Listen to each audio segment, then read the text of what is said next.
Kym Marsh, the well-known actress, has shared a deeply emotional and poignant tribute to her late son Archie, marking what would have been his 17th birthday.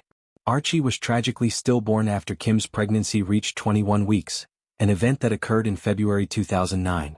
This loss came during her marriage to her now ex-husband Jamie Lomas, who was 48 at the time of the more recent reflections, though the couple endured the heartbreak together back then. The pain of that day has lingered profoundly for Kym, now 49, and it remains a central part of her life story. In her tribute, Kym posted a touching photograph that captured several cherished mementos carefully arranged and framed. Among them was a lit candle, symbolizing remembrance and light in darkness, and an ultrasound image that served as one of the few visual connections to the baby she carried but never got to hold in life. These items, preserved over the years, represent the brief but intensely meaningful moments she shared with her son before his passing. Accompanying the image was a heartfelt caption that poured out her ongoing grief and enduring love. She began by acknowledging the passage of time in stark, repetitive terms that underscored the weight of each year without him. 17 years without Archie, 17 years of missing him every single day, and 17 years during which the pain has shown no sign of truly fading. Calling him her son and her beautiful boy, she expressed how, despite trying each year to find fresh words to capture her feelings, she inevitably returns to the same simple yet devastating truth: she misses him deeply and constantly.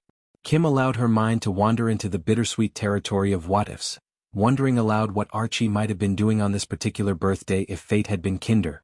She pictured family celebrations, laughter, perhaps gifts and cake, all the ordinary joys that most parents take for granted but which were stolen from her. She wished desperately that they could have experienced those moments together, but instead she acknowledged that he remains the forever missing piece of her heart.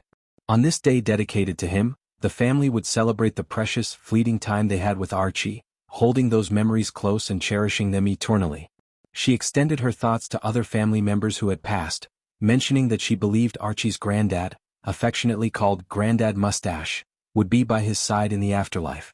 She asked her son to give his granddad a big kiss and a cuddle on behalf of the living family members who still feel his absence so keenly. The message closed with declarations of boundless love. She loves him so much, always and forever, describing him as her beautiful boy and forever their angel, with the date of his brief existence noted as a permanent marker of both joy and sorrow. This tribute is not an isolated moment for Kym.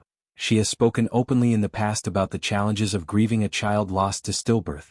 She has described how there is often a heavy stigma attached to discussing such losses openly. Many people feel uncomfortable when the subject arises, leading to awkward silences or changed topics, which can leave grieving parents feeling profoundly isolated. For Kym, this discomfort from others compounded her own sense of loneliness after Archie's death. She initially avoided talking about it altogether, partly because putting words to the tragedy made it feel inescapably real, as if speaking it aloud cemented the permanence of the loss. Over time, however, she discovered that sharing her story became a lifeline. Talking about Archie helped her process the grief and prevented it from consuming her entirely.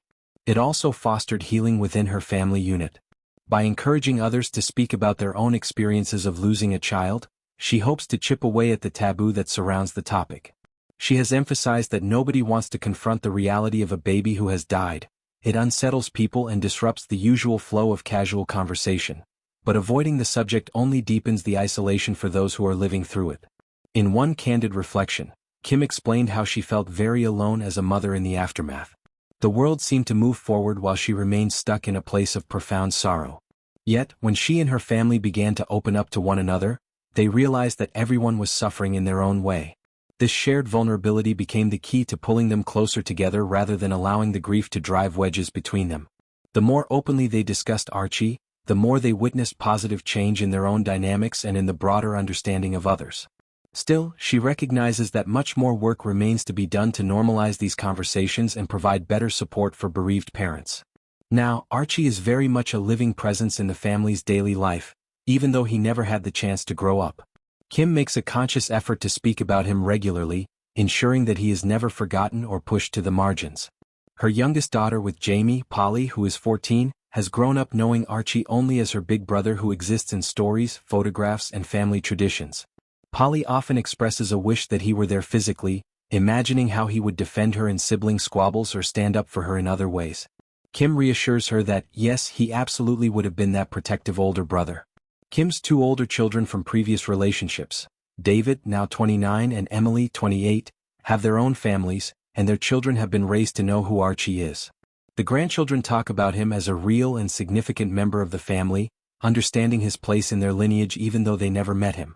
This intergenerational remembrance keeps his memory vibrant and ensures that the love for him continues to grow rather than diminish with time.